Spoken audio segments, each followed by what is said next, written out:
బావా 20,000 తీసుకొని చాలా రోజులు అవుతుంది బావా. ఇస్తా పారిపోతున్నానా? అదేంది బావా అట్లా మాట్లాడుతున్నావు? నా చెల్లె ఇంటికి వచ్చి కన్నీళ్లు పెట్టుకుంటే నా దగ్గర లేకున్నా నా చెల్లె సంతోషం కోసం వేరేళ్ళ దగ్గర అప్పు తెచ్చి ఇచ్చిన బావా. చెల్లె నువ్వు కూడా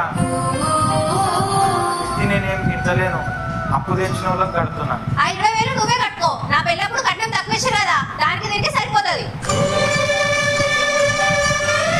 పైసలు ఇచ్చి నిష్ఠూర్కమయుడు అంటే ఏమో అనుకున్నా, ఇప్పుడు కళ్ళతో చూస్తున్నా. ఇప్పుడున్న దునియాలా పైసలు ఇచ్చినోడేమో శత్రువు అవుతున్నాడు, పైసలు లేవు అన్నోడేమో మిత్రుడు అవుతున్నాడు.